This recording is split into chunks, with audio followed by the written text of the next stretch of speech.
waa'ee oolmaa mana murtii guyyaa har'aa obbo Jawaar Mohaammed dabalatee Hamzaa Booranaa obbo Baqqalaa Garbaatiin wal qabsiisee akkasumas duula uummanni Amaaraa biyya keessaa bananii fi xinfanyaa kan Andargaachoo Tsiggee akka Biraanuu Naggaa Gimboot Sabaatti warroota kaleessa Shaabiyaa waliin ta'uudhaan biyya diigaa turan har'a deebisanii ammoo Itoophiyaa diiguudhaa fi Oromoo balleessuudhaaf adda durummaadhaan Isiyaas Afwerqii waliin warra qabsaayanii ummata keenya balleessuudhaaf isa dhumaa irratti Abiyyi balleessanii Abiyyi eega balleessan booda nutti taruudhaaf pilaanii Isiyaas Afwerqii baase kana ummanni Oromoo bal'aan idil addunyaatitti argamtan tokkummaadhaan kaatanii akka dura dhaabattan asumaan ergaa kan isinii dabarsinu irra deddeebinee jechuudha. Kan biraa ammoo waa'ee mana murtii guyyaa har'aa irratti ka hayyoonni keenya obbo Jawaar dabalatee obbo Baqqalaa Garbaa Hamzaa Booranaa Shamsaddiin Xahaa jarri kun takkaa waan isaan godhan ittiin gaddinee hin beeknu ittiin boonna malee takkaayyuu ittiin boonuun alatti ittiin gaddinee hin beeknu jechuudha. Maaliif yoo jettan hayyoonni keenya kun akkuma beekamu ummata dhugaan saba isaatiif qabsaa'u malee ummata qoonqoo fi bilisa baasuudhaa fi garaa guuttatanii bifa isaanii jijjiirachuudhaaf warra qabsaa'u miti. Warra kaleessa bifti isaanii saambusaa fakkaatu. Warra kaleessa bifti isaanii saambusaa yookaan vasarmeloona yookaan maangaa tuffaa bittii ka vasarmeloona isin jettaniin san warra fakkaatutu saba kanaaf jecha har'a huqqatanii sadarkaa taayyeen danda'a kaleessa irra jiru deebi'an jechuudha. Sadarkaa kanatti maaltu isaan deebise? Maaltu sadarkaa obbo Taayyeen danda'a bara kanaan duraa keessa jiru? Sadarkaa gadadoo sadarkaa beelaa taayyee danda'a jechuun Itoophiyaa keessatti kanaan dura yoo fudhattan bara 2018 2017 akka mana hidhaatii gadi baafneen osoo sadaqaa ittiin kadhannee Ameerikaa irraa qarqaarsa ittiin arganna jechuu taayyee danda'a. Fuuluma isaa san qofa addunyaatti argisiifnee taayyee danda'a sadaqaa ittiin kadhannee nama sadaqaa ittiin addunyaarraa argachuu dandeenyudha jechuudha. Har'a taayyee danda'a qoonqoo isaa guuttatee garaa isaa guuttatee borcii baasee fuulli isaa gurraacharraa gara diimaatitti yeroo jijjiiramu waa'ee qabsoo Oromoo irraa hanfatee jechuudha.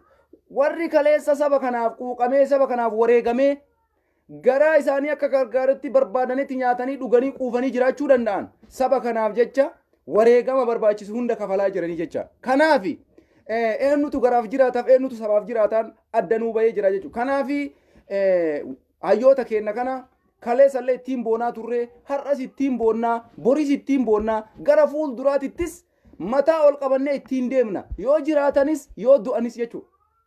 Gootota kana Maandeellaadhaan Oromoo, Maandeellaadhaan Itoophiyaa, Maandeellaadhaan sabaaf sabalammiiti. Jawaar Mohaammed Maandeellaa Oromoo qofaa miti. Baqqalaan Garbaa Maandeellaa Oromoo qofaa miti. Hamzaan Booranaa Maandeellaa Oromoo qofaa miti. Ummata cunqurfamaa Itoophiyaa keessa jiran hunda isaanii warra alaabaa lummuxii itti fe'anii akka gabroomaatitti qotileetitti ittiin nuqotaa bayan. Keessattuu Oromoo dabalatee sabaaf sablammii Itoophiyaa keessa jiran. Hunda isaanii warra bilisa baasuudhaaf akka Maandeellaatitti galgalaa ganama garaa isaanii hidhatanii qooqa guyyaa 40 uummata Itoophiyaatii fi saba Oromootiif jecha turanidha. Ittiin boonna malee ittiin gaddineen beeknu guyyaa takkaayyuu jechuudha.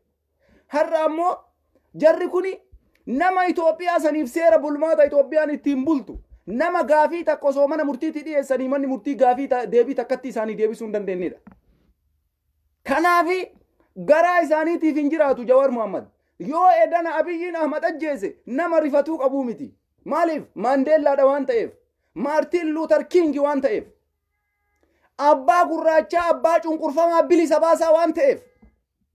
Warri xinfanyaan akka Andargaachoo Tsiggee alaabaa Ameerikaa addabaabayii irratti gubna wayita isin jettan tana alaabaa lummuxii Itoophiyaa isin ittiin Jawaar ajjeeftan.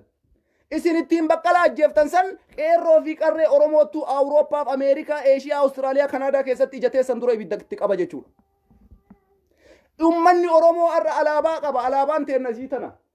Alaabaan teenna alaabaa isii tana. Alaabaa teessan ta ittiin isin nu ajjeeftan, ta ittiin isin nu qorraatan, ta ittiin isin nu qolaaftan san Oromoon hin fudhatu. Tasumallee wanni akkasiin dalagu. Ameerikaa osoo hin taane uummata Oromootu waan Itoophiyaa sanii irratti dalaguudha qaba jechuudha. Kana booda Oromoon hin gowwoomu. Kaleessa gowwoomne wayita Hayilee Fidaa ajjeesan Itoophiyaa jettanii uummata keenya gowwoomsisanii barri sun taree jira. Barri suni taree jira. Har'a bara qaroominaati.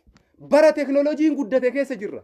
Bara Ameerikaan nu waliin dhaabatte keessa jirra. Bara Ameerikaan nu waliin dhaabatte keessatti waan goonun beeyna tsinfanyaa amaaraa ka awurooppaa fi ameerikaa keessa jiru baasaboora isaanii irraa guursifnee dippoortii goona gara Itoophiyaatitti jechuudha. Arguudhaaf teessan warroota isaatirra taa'u ameerikaa keessa warra jiru gaazexanyaawwan isaati yoo yeroo gabaabduu keessatti jarri waraqaan isaanii lammummaan ameerikaa irraa guuramee gara abiyyiitti hin dacha'in waan isin qabatamatti lafarra teettanii arguudhaaf deemtanii jechuudha. Mee alaabaan ameerikaa gubattu mee akkuma jedhan san alaabaa ameerikaa gubanii daabboo ameerikaa nyaataa mana ameerikaa keessa galaa saambusaa ameerikaa nyaataa bishaan shaaworii akka barbaadanitti ameerikaa dhiqataa doolaara ameerikaa akka barbaadanitti qacaqocaa Biraanuu Naggaatitti ergaa doolaara ameerikaa Abiyyi Ahmaditti ergaa ameerikaa keessa teettee alaabaa ameerikaa gubdaa waraqaa ameerikaa harkatti qabattee alaabaa ameerikaa gubdaa waraqaa ameerikaa harkatti qabattee ameerikaa irratti hiriira baataa wal arguuf teenya dhugaan Oromoo baate Oromoo yeroo kana yeroo gadi bayee ililfatee dubartiin teenna gizeen isin ililchitan amma dubartoonni Oromoo warroonni quuqama qabdu warroonni Hayilee Fidaa yaadattu warroonni Taaddasaa Birruu yaadattu warroonni qabsaa'ota kaleessaa maaliif wareegamanii beeytan warroonni du'aa Haacaaluu Hundeessaa beeytan dubartiin teenna gizeen isin gadi baatanii ililchitanii alaabaa ameerikaa ol qabna malee gadi hin qabnu ameerikaa alaabaa isii hin gubnu jalatti jiina malee jettanii yeroon isin har'a ameerikaa waliin dhaabattan sa'atii kanatti jechuudha. Maaliif tsinfanyaan amaaraa har'a bakka seenuu dhabee jira jechuudha. Awurooppaa fi ameerikaa keessa jiraachuu hin danda'u tsinfanyaan amaaraa amma booda addunyaan nama biyya diigaa jiru addaan baafattee jirti. Eenyu akka biyya diiguudhaaf deemu addunyaan adda baafattee jirti. Ummata amaaraa ta'ee nama Abiyyi Ahmad deeggaru ameerikaa keessa ka jiru hunda isaanii lammummaan isaanii ameerikaa irraa guuramee yeroo gabaabduu keessatti dippoortii godhama. Ka Awurooppaa jiru, ka Ameerikaa keessa jiru, ka Awustiraaliyaa jiru. Ummanni keenya komiteen Oromoo kanarratti dalaguudha qabdan. Hin beeyna tsinfanyaa amaaraa katakata kanarra Abiyyi Ahmad waliin ta'ee Oromoon qalamuu qaba, Tigireen qalamuu qaba, Silxeen qalamuu qaba, Walaayitaan qalamuu qaba, Hadiyyaan qalamuu qaba, Kambaataan qalamuu qaba. Jedhanii warri doolaara Ameerikaa cabbaxaa meelaani yuuroo Awurooppaa cabbaxaa alaabaa Awurooppaa gubna jedhan. Doolaara Ameerikaa dhudhaa makiinaa gaarii yaabbataa nageenni maaliif bu'a jedhan. Suuf ummata akkanaa kan addunyaan ija addunyaa duratti saaxiluun nurra jiraata. Ummata mana faranjii keessa galaa hujii biyya faranjii keessatti akka barbaadanitti hojjataa biyya keessatti Ameerikaan nama du'u maaliif du'a dhaabda haa du'u ka du'u jechaadhaaf waan akkanaa dalagaa jiranii jechuudha. Oromoon yeroon ati gadi baatee ililfattu amma dubartoonni teenna haati siinqee dubartiin Oromoo diqqaa guddaan keessan yeroon gadi baatanii ilililililil jettanii nuu bariitee jirti nuu bariitee jirti nuu bariitee jirti jettanii gaafni isin ililfattan ga'ee jira jechuudha. Isinii galaami alaabaa har'a jarri alaabaa Itoophiyaa ittiin jedhan tanaan du'e Hayileen Fidaa alaabaa isin har'a alaabaa Itoophiyaa ittiin jettan tanaan ajjeefame Hacaaluun Hundeessaa alaabaa isin har'a alaabaa inni jettan tanatti ajjeefame eebbisaan addunyaa Oromoon kaleessallee kabajaan arganne har'a gisee addunyaan si waliin dhaabatte tanatti buchulloota shuchulloota tsinfanyaa hattoota akka Andaargaachoo Tsiggee kana qirincaa fi isaa biyya alaa keessa jirtu guutuu poolisii Awurooppaatiif Ameerikaatitti warra Abiyyi waliin biyya diigaa jiru kana komiteen Oromoo biyya hundarra jirtan maqaa isaanii galmeessitanii waajjira seeraatitti galchuutu dirqama keessanii jechuudha. Kanarratti hojjechuun nurra jira. Tsinfanyaa Abiyyi Ahmad waliin dhaabatu hunda isaanii kanarratti dalaguudha qaba. Oromoon har'a rabbiin dhugaa ta'e baasee jira jechuudha. Dhugaanti har'a mul'attee jirti jechuudha.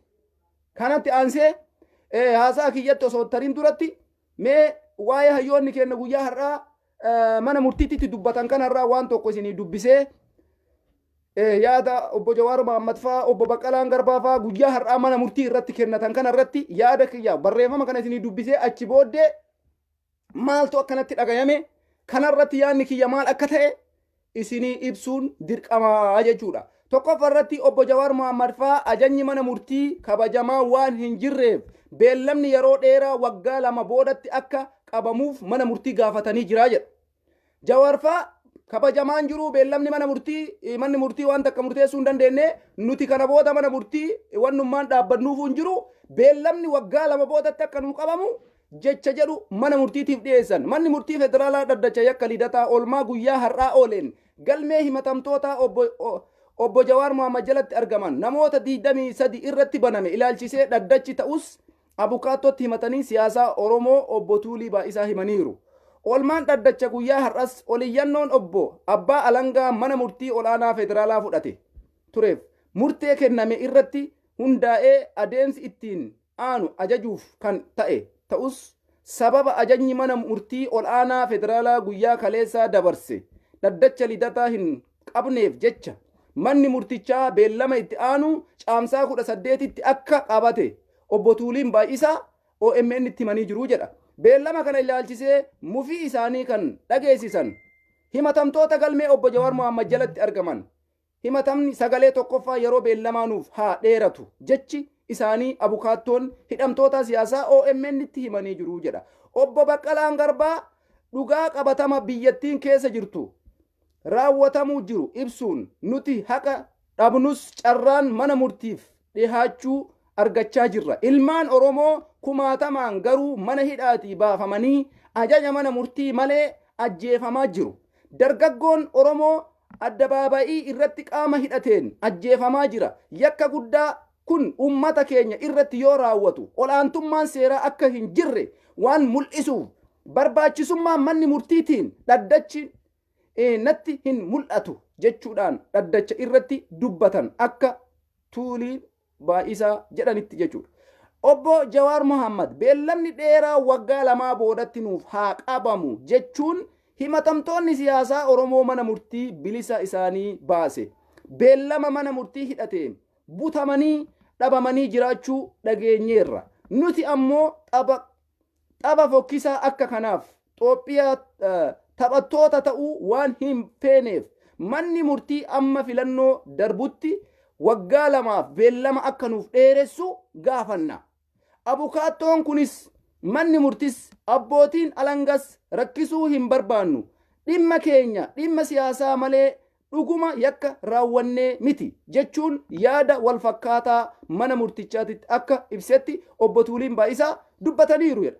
Obbo Dajanee Xaafaa seera yakka shororkeessummaa ittiin himatamnee fi mootummaan jala du'eeti itti namoota siyaasaa hidhee jiru kun kan wayyaanee siyaasaa ofiif baafatte ture jechuun ergaa qeeqanii booda dhimma keenya murtoo siyaasaa barbaada malee murtoo keessan hin furumu. Kanaaf yeroo beellamaa akkuma jaalleen koo jedhan nuuf haa dheeratu jechuun mana murtichaa gaafatanii akka turan OMN odeeffateera jedha. Gareen Abbaa Alangaa waa'ee beellama dheerachuu ilaalchisee yaada mormii kan dhiyeeffate yoo ta'u manni murtichaa yaada galmee lamaanuu erga dhageeffate booda amma danda'ametti murtee saffisaa haqni akka kennamuuf hojjechaa jira jechuun gaaficha kufaa taasisee beellama itti aanu caamsaa 18tti beellamee jira jedha. Kana jechuun hidhamtoonni siyaasaa keenya jarana mataa onnu qabachiiste Jawaar fa'a Baqqalaan Garbaa fa'a ani dhugaa Oromootiif dubbadha. Jawaariin jaaladha Baqqalaa jaaladhaafi miti. Jarri kuni nama dhugaadhaan Oromoodhaaf wareegama barbaachisu kafalaa jiranidha. Nama dhugaadhaan Oromoodhaaf waan barbaachisu hunda godhaa jiranidha. Nam tokko warroonni Abiyyi Ahmad vaayirasiin Abiyyi Ahmad onnee isaanii irratti ijaarame. Warroonni vaayirasiin Abiyyi Ahmad onnee isaanii keessatti dhayate. Warroonni vaayirasiin Abiyyi Ahmad fuula isaanii cufe. Warroonni vaayirasiin Abiyyi Ahmad jaanjesse. Warroonni vaayirasiin Abiyyi Ahmad dhamaase. Warroonni siiriin Abiyyi Ahmad dhamaase. Warroonni siiriin Abiyyi Ahmad uf wallaalchise. Wallaaltonni uf wallaaltuun warroonni akka Umar Ahmad jedhaman kunniin horiin harreen hoolaan warri waa takka hin beeyne. Kakoomanti manamaa seeraa waa barreessuu hin beeyne kunniin waa'ee Oromoo keessa galuun isin hin barbaachisu. Tokkoffaa nama yaada kanarratti beellamni hayyoota kennaa waggaa 2 boodatti akka nuu dabru gaafii dhiyeessanii jiran. Gaafii dhibbaan dhibbatti fudhatama qabu.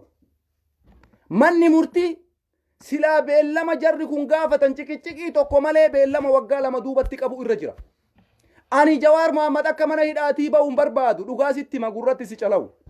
Jawaar Mohaammed kara kamiinuyyuu haga biyyi Itoophiyaa sun jijjiiramtee duuti Oromoo irraa dhaabattutti qeerroon ajjeefamuu irraa dhaabatutti maqaa abaa'oo shaneetiin ummanni keenya addabaabaa irratti rashanamuun dhaabatutti Jawaar Mohaammed mana hidhaatii ba'uu akka Profeesar Ahmad Cululleetitti hin barbaadu.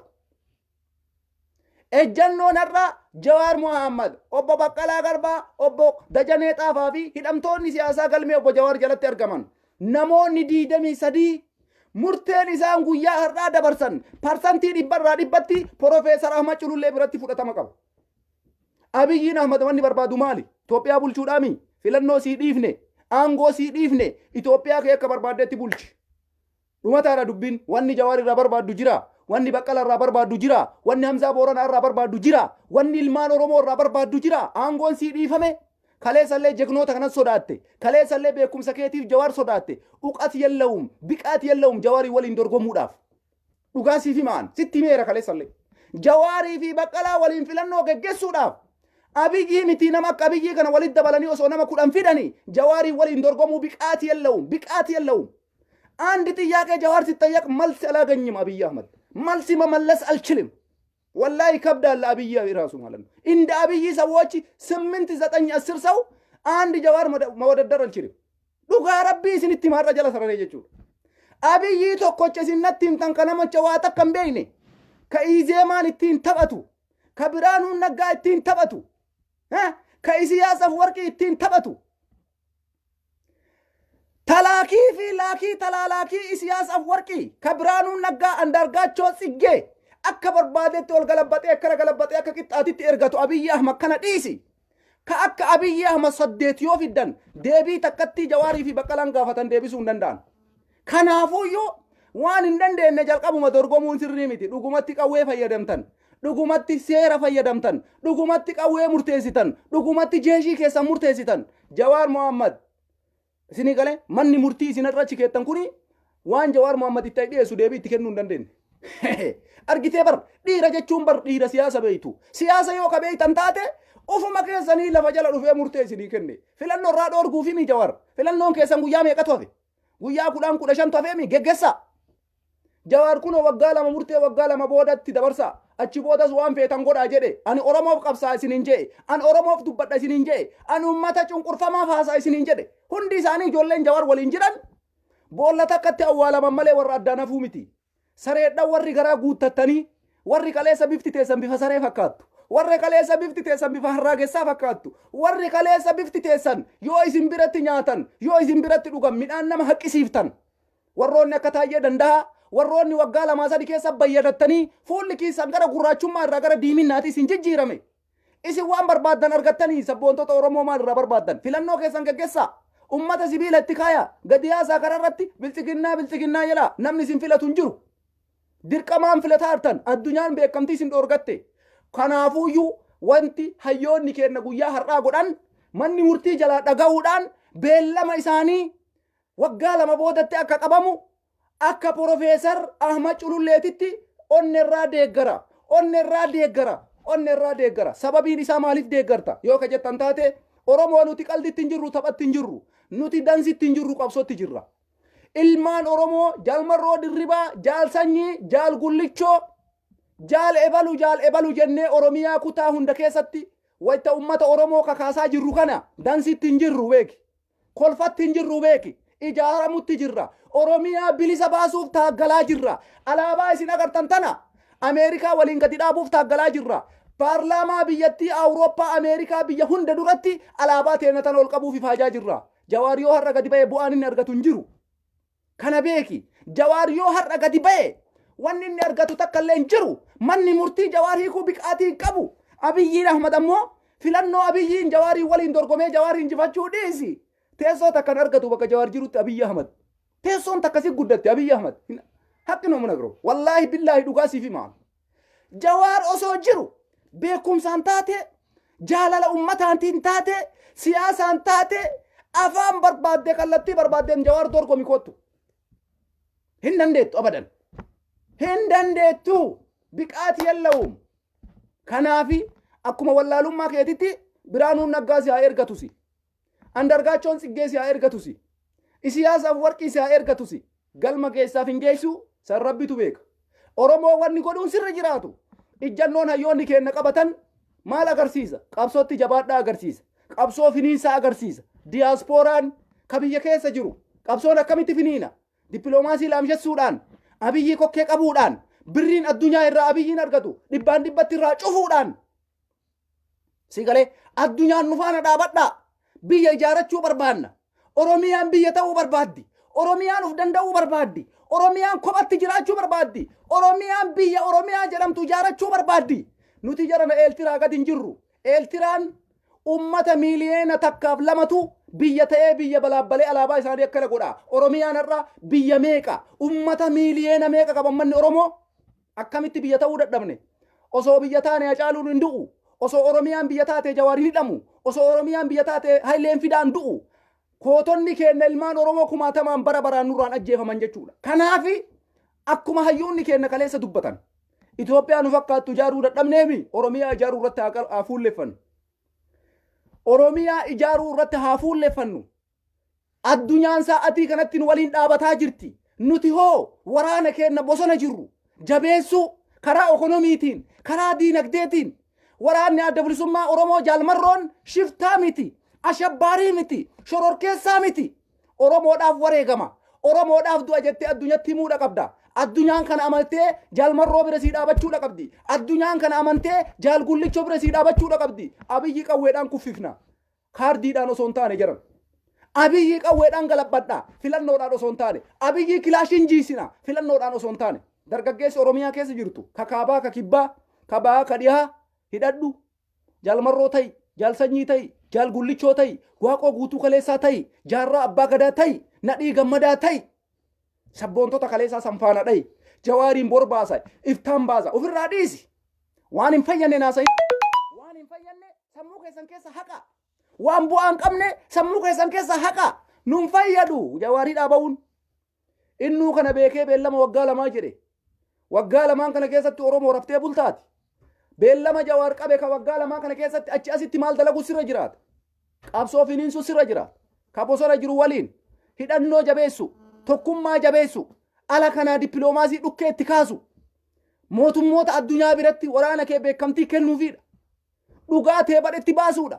Shororkeessaa ta'uu mootummaan Itoophiyaa badhetti baasuudha. Sinfanyaa Amaaraa ka akka Andaargaachoo Tsiggee fakkaattota akka isaati miidiyaa Ameerikaa Waashingiteen DC taa'ee Ameerikaa irratti alaabaa Ameerikaa gubamuu qabdi jedhu miidiyaa san cufsiisutu nurra jira Ameerikaa keessaa. Ameerikaa keessaa ariisisu nurra jira isaati miidiyaa jedhamu. Gaazexanyaawwan isaatii san hunda gurra jaraa qabanii Itoophiyaa galchuu. Ameerikaa poolisii Ameerikaa qabatanii dargaggeessi Oromoo komiteen Oromoo har'a yeroo kanatti carraa baay'ee argattan. Alaabaa Ameerikaa gubaa Ameerikaa keessa jiraachuun hin danda'amu. Amaaraa alaabaa Ameerikaa ibiddatti qabaa doolaara Ameerikaa cabbaxuun hin danda'amu. Alaabaa Ameerikaa ibiddaan gubaa Ameerikaa keessa makiinaa akka godhuun hin danda'amu abbaate. Akka gootee makiinaa saxaa achi teetti Abiyyi Ahmad biyyatti ummata Tigraay rashanu, ummata Oromoo rashanu, ummata Oromoo abbaa torbee jedhee ajjeesu, ummata Oromoo abbaa torbee jedhee qaqqalu waraqaa Ameerikaa baattee baasaboora Ameerikaa baattee alaabaa Ameerikaa gubnaa. Andaargaachoo Tsiggee hiriira nu waame, Biraanuun Naggaa hiriira nu waame, Abiyyiin Ahmad hiriira nu waame, gadi baanee alaabaa Ameerikaa gubnaa. Gadi bayaa guba. Gadi bayaa guba. Waan akkasii dalaguu yoo barbaaddan waraqaa Ameerikaa dachaastanii gara Itoophiyaa galuudha. Dhiirummaa yoo qabaattan, jegnummaa yoo qabaattan waraqaa Ameerikaa harkaa qabdan hunda dachaastanii akka dhiiraatitti biyyatti galtanii Abiyyi waliin qabsaa'utu isinirra jira. Fakkeessitoota, kijibdoota, amma booda wanni akkasii isinii tasaaka'u takka illee hin jiru jechuudha. Dhugaan Oromoo iyyitee jirti. Dhugaan Oromoo gurra baafattee lallabdee jirti. Oromoon amma keessaaf alaan giseen qabsoon finiinsu ana. Dargaggeessi keenya warri biyya keessa jirtan. Bilaashattuu abbaa torbee jedhamtee duuta. Bilaashattuu abaa oshalee jedhamtee duuta. Waraana adda bilisummaa Oromoo barbaadi. Dirqama hidhachuu sirra jira. Abiyyi qawweedhaan jiisina isiniin jedhee isinitti meera. Itoophiyaa qawweedhaan ijaaramtee nutis Oromiyaa qawweedhaan ijaarra. Kana jala sarari. Jala sarari. Irraanfadhu waa'ee Jawaar Mohaammed mana murtiitiin hiikama. Koloneel Gammachuu ayyaanaa kaleessa eessa geeffame? Oromoo nuti wanni hidhannoo irratti jabaadhaa. Hidhannoo naa jabaatu. Woboo jabeessaa. Tokkummaa waraanaa adda bilisummaa Oromoo jabeessaa wanni isiniin jennuun maaliif? Hayyoota keenya kanarra rakkoo yoo ga'e. Koloneel Gammachuu ayyaanaa, Jaal Daawud Ibsaa, Profeesar Mararaa Guddinaa, Jawaar Mohaammed, Baqqalaa Garbaa, Hamzaa Booranaa. Gaafa san dhiiga kee eenyutu baasa? Wobotu baasa. Kanaaf waraanni adda bilisummaa Oromoo Arsii keessatti daraja'uudha qaba. Baale keessatti daraja'uudha qaba. Harargee keessatti daraja'uudha qaba. Jimmaa keessatti daraja'uudha qaba. Guji Boorana keessatti daraja'aa jira. Shawaa keessatti daraja'aa jira. Oromiyaa kutaa kudha tokko keessatti kadiireen bilxiginnaa ol baatee gadi deebi'uu dhabuudha qabdi sa'aatii kanatti. Oromoon gizee kanatti gizee dhagaa darbatuu miti gizee kilaashii darbatu malee. Indee maal taatan isin? Kanaafi beellamni Jawaarfaa gaafatan dhibbaan dhibbatti manni murtii tarkaanfiin kun sirriidha. Ijjannoon Jawaarfaa sirriidha. Beellamni isaanii waggaa 2 boodatti taruudha qaba. Abiyyiin akka barbaade haa bulchu isiniin jee baran. Abiyyiin 4 kiiloo bulchaa jira. Abiyyi 4 kiiloodhaa baasuudhaaf ammoo qawwee nu barbaachisa. Filannoo osoo hin taane. Hidhannoo si barbaachisa. Filannoo osoo hin taane. Sii galee warroota akka Taayyee Danda'aa warroota bifa isaanii waggaa 2 keessa jijjiirama fidan. Jijjiirama bifaa fidanii bara. Sinii galaami warri akka Taayyee jijjiirama bifaa fidan malee jijjiirama biyyaa hin finne. Biyyi wanni jijjiiramte takka hin jiru, Oromoo wanni jijjiirame hin jiru, Oromiyaa wanni jijjiiramte hin jiru, Itoophiyaa wanni jijjiiramte hin jiru. Dippiloomaasiin isii harkaa kufe. Ekonomiin isii harkaa gadi bu'e. Akka jirtuun daaraa taate. Kanaafi tokkummaan haa jabaatu. Oromoon jabaachuu sirra jira. Hiriirri waamamuudha qaba. Awurooppaa, Ameerikaa, biyyoota garaagaraa, Awustiraaliyaa, Kanaadaa bakka hundatti tsinfanyaa Amaaraa akka Andaargaachoo Tsiggee ija uummata addunyaa dura saaxiluudha qabna. Ummanni kun afaan bahee alaabaa Ameerikaa gubna jedhe. Har'a Oromoo waan ittiin uummata kanarratti hiriira baatu waa 1000 qabda. Abiyyi Ahmad addunyaan akkana kokkee qabde kana yeroo isaan ambaasii tokko dhaynee alaabaa biyya tokko gubna jedhanii afaan guuttatanii akkasitti dubbatan akka gootu beeyta tiqeerroo. Kaleessa sababaa barbaada har'a ammoo akka gootu beeyta. Har'a carraa qabda kallattii hundaan rabbitu sii lallabe. Rabbitu si jala uwwaate. Du'aayii galgalaa ganama ummanni keenya godhutu dhagaamaa jira. Ummata miskiina maqaa abbaa Ooshaneetiin kararra wareegamaa jiru jala rabbi dhagaa jira. Ummata Oromoo maqaa abbaa Torbeetiin ajjeefamaa jiru jala rabbi dhagaa jira. Guyyaan tokkoon dhufa guyyaa Taayyee Danda'aa irratti kallacha isaa irratti biltsiginnaa jennee barreessinee kararratti addabaabayii irratti ajjeefamu. Guyyaa Hangaasaa Ibraahim biltsiginnaa jedhamee kallacha irratti barreeffamee addabaabayii irratti ajjeefamu dhufuuf deema. Guyyaa Mustafaan Jaarraa kallacha isaa irratti barreeffamee biltsiginnaa jedhamee addabaabayii irratti ajjeefamu fagoo hin jiru. Fagoo hin jiru. Oromoo qabsoo kee finiinsi. Woboo qabsoo kee finiinsi. Dargaggeeyyan leenjisi. Dargaggeessa leenjisi. Tokkummaa jabeessi. Wallaalaan tokko tokko. Waan ummanni Facebook irraa haasa'u hin dhaga'inaa maal jedha? No. Social miidiyaan gurra ummataati. OMN sagalee ummataati. Miidiyaan Oromoo sagalee ummataati. Nutis ummata keenyaa sagalee ta'aa jirra. Ummata keenya dhumaa jiru cal'isuun nurra hin jiraatu. Teennee laaluun nurra hin jiraatu. Teennee laaluun nurra hin jiraatu. Kanaaf ummanni keenya hayyoota teessan kallattii isinii kaanii jiran. Nuti ammattiidhaan nu baasuu deemaa hin jirani. Nuti hiikamaa hin jirru. Oromoo qabsoo kee finiinsiisiin jedhe Jawar. Oromoo qabsoo kee finiinsiisiin jedhe Baqqalaan. Oromoo qabsoo kee finiinsiisiin jedhe Jaalabdii Raggaasaa. Koloneel Gammachuu Ayyaanaa. Hamzaan Booranaa. Shamsaddiin Xaahaa. Kanaafi qabsoo finiinsutu nurraa eegama malee zabanni mimaan booyan tare jedhan. Zabanni jaarsummaa ergan tare jedhan. Zabanni wal kadhatan tare jedhan. Zabana jabaatanii diktaatara qawwee ofirraa kaasanii malee ashururuu jaarsummaa godhaa maaloo ebaluun achiin akkas godhaa ollayaa gadhayaa no. Boora'u malee hin qulqullee'u. Booressi woboo. Booressi qeerroo. Booressi qarree. Woboo kiyya booressi bobbooressi hin qulqulleeyne. Booressi ammallee hin booressine. Sirritti booressuudha qabda. Sirritti bobbooressuu sirra jira woboo. Sirritti keessa seentee bobbooressuu sirra jira woboo. Haka Finfinnee seentee bobbooressuu sirra jira woboo. Gaafa san qulqullaayaa. Oromiyaa qulqulleessuu sirra jira. Oromiyaa qulqulleessuu kaate jabaadhu jaalmarroo si faana jirra. Jaal gullicho si faana jirra. Jaal sanyii si faana jirra. Hatta nanaa miti Jawar Mamma qaallittii taa'ee si faana jira siin jechuu jira. Hamzaan Booranaa qaallittii taa'ee si faana jira siin jechuu jira. Shamsaddiin Xaahaa qaallittii taa'ee si faana siin jechuu jira. Oromiyaa Jawaar jedhu san dhaabuudhaaf jaalmarroo tumsuun nurra jira. Jaal sanyii tumsuun nurra jira. Jaal gullicho tumsuun nurra jira. Kallattiin Oromoo garas garagaruudha qaba. Karaa Jawaariin dadhabne, karaa Maraaraatiin dadhabne, karaa Jaalmarrootiin hin dadhabnu. Ni injifanna. Oromiyaan ni bilisoomti. Kana diqqaa guddaan kee amani. Kana diqqaa guddaan kee amani. Kana irratti tsinfanyoochi isaati. Ijoolleen Ameerikaa jirtan. Ijoolleen Ameerikaa keessa jirtan. Yoo isin miidiyaa isaatii kanarratti duula bantanii mootummaa Ameerikaa waliin ta'uudhaan lammummaa isaanii irraa guurtanii jara san dipoortiin godhin qabsoon teessanuu maalire? Yoo ummata isaatii kana jechuudha. Tsinfanyaa Andaargaachoo Tsiggee waliin alaabaa Ameerikaa gubuudhaaf Ameerikaa keessa ta'anii doolaara Ameerikaa Itoophiyaatti ergan.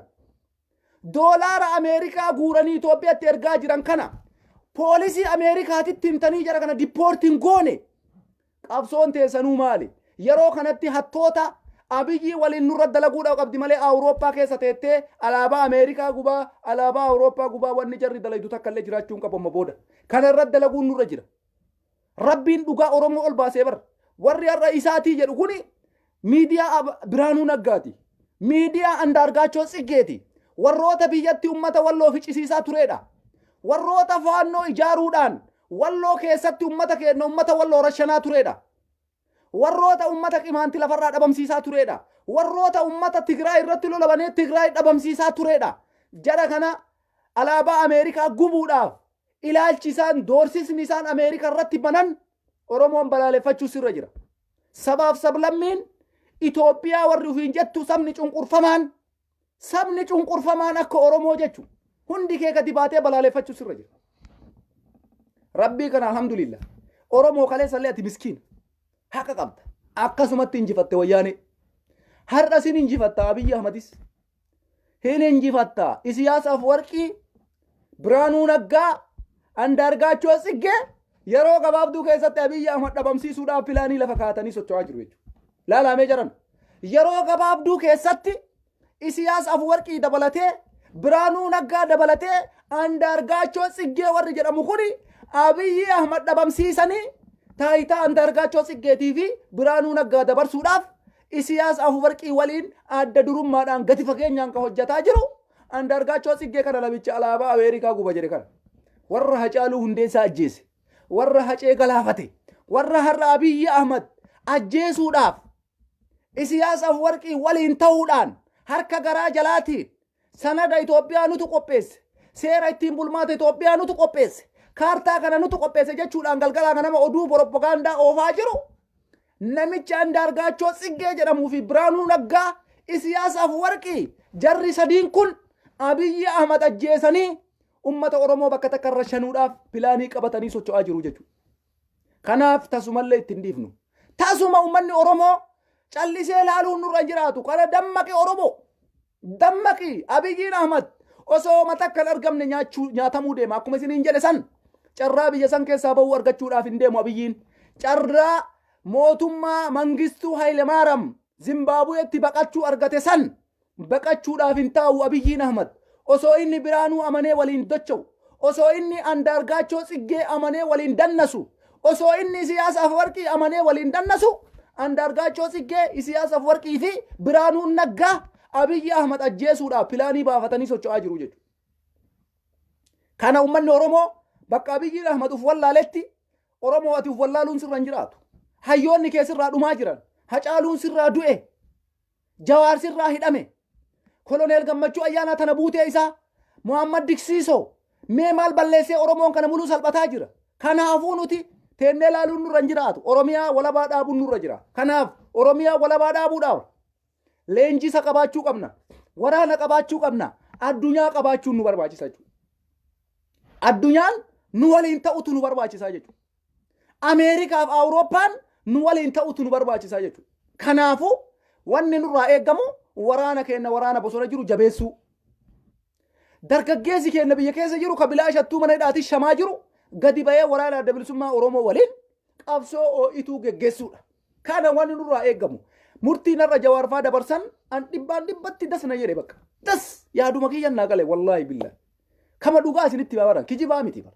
Jawaar Muhammaffaa waggaa lamatti beellamni nu haa qabamu jechuun isaa tarkaanfii sirrii. Namni Oromoo qabsaa'u kanuma godha waan biraan godhu.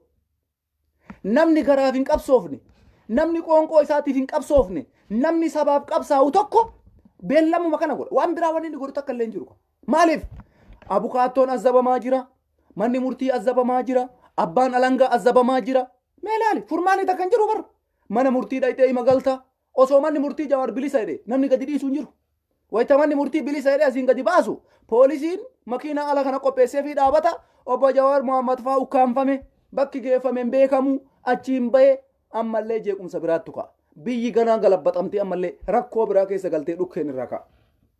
Sini galee kanaafi Oromoon keessaaf alaan jabaachuun nurra jiraata. Keessattuu yeroo kana keessatti yeroo har'a addunyaan Abiyyi Ahmad irratti xiyyeeffattee waan abiyyiin ahmad galgalaa ganama poostii godhu jala deemanii fuudhanii gabaasan kanatti maal callisa oromoon maal callisanii ciiftan awurooppaa ameerikaa awustiraaliyaa kanaadaa bakka hundaa gadi baanee sagaleen oromoo haa dhagaamu mootummaan diktaataraa nurra haa ka'u andargaachoo tsiggee seeraaf haa dhiyaatu biraanuu naggaa seeraaf haa dhiyaatu waraanni shaabiyaa Itoophiyaa keessa haa ba'u ummanni oromoo irraa abbaa torbee jedhamee naa ajjeefamu filannoon kijibaa haa fashalaa'u filannoon kijibaa haa fashalaa'u filannoon kijibaa haa fashalaa'u jedhamee gizeen gadi bayamee tokkummaadhaan sagalee keenya addunyaatti dhageessifannu har'a jaroon har'a gadi baaneetiin oromoodhaaf galgalaa ganama iyyinee duuti abbaa torbee jedhamee oromoon ajjeefamu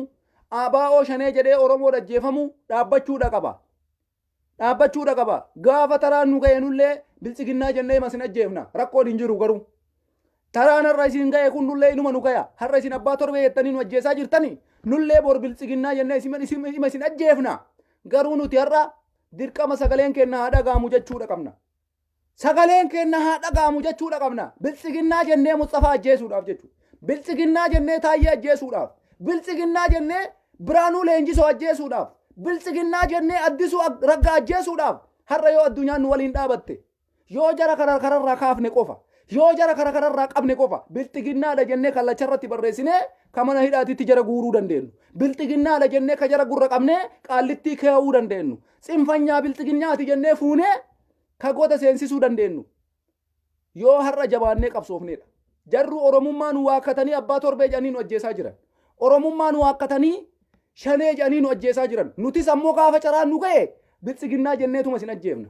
biltsiginnaa jenneetuma isin ajjeefna biltsiginnaa jenneetuma isin hiina kana isinumatti himaa isinirra qabsoofna kana isinumatti himaatumaan isinitti qabsoofna waa takka dhiifamni hin jiru amma booda isinillee waan barbaaddan godha har'a waan barbaaddan yoo rabbi isin milkeesse akka barbaaddanii ajjeesaa akka barbaaddanii hidhaa oromoon itti fufa malee duuban deebu hadhaa'ee daran jabaatee isinitti cima jabaateetiniin isinitti cima malee oromoon takkaa isin jalaa garagalee hin beeku gaafa mangistuun Hayilee Fidaa gadi baasee ija ummataa dura fannisu qabsoon oromoon dhaabanne gaafa wayyaanee Mallas Zeenaawiin eebbisaa addunyaa ajjeesee magaalaa keessa akkana gottotu qabsoon oromoon dhaabanne har'a yoo isin Saamu'eeliin addabaabayii irratti rashantan abbaa torbee jettanii qabsoon oromoo waan dhaabbatu si fakkaata bor biltsiginnaa jennee kallacha keetti irratti si caafnee addabaabayii irratti si ajjeefna inshaallah rabbiin nu haa tumsu hin injifanna ammoo shakkiin takkallee hin jiru oromoo qabi qabdee keessaaf alaan qabi qabdee akkuma qabdeen qabi jaalmarroo qabaa woboon bakka jirutti jabaachuu qaba darajja'uudha qaba tokkummaan waraana adda bilisummaa oromoo oromiyaa kutaa 11 keessa sallaquudha qaba warri ala jirtan ammoo tsinfanyaa andargaachoon tsiggee ameerikaa keessatti walitti qabe tsinfanyaa Biraanuu Naggaa Ingiliiz keessatti walitti qabe tsinfanyaa andargaachoon tsiggee Ingiliiz keessatti walitti qabe gurra jaraa qabdanii Itoophiyaatti dipoorti godhuu isinirra jira gurra jaraa qabdanii warra alaabaa Ameerikaa gubaa jiru jechuudhaan maqaa isaanii qopheessitanii warra hiriira ba'usan warra Itoophiyaa waliin Ameerikaa gubuudhaaf alaabaa biyyoota Awurooppaa gubuudhaaf Abiyyi Ahmad waliin ta'uudhaan biyya diigaa jiru akka isaan biyya faranjii kana keessa nagaan hin jiraanne irratti qabsaa'uun nurra jiraata jechuudha irratti dalaguun nurra jiraata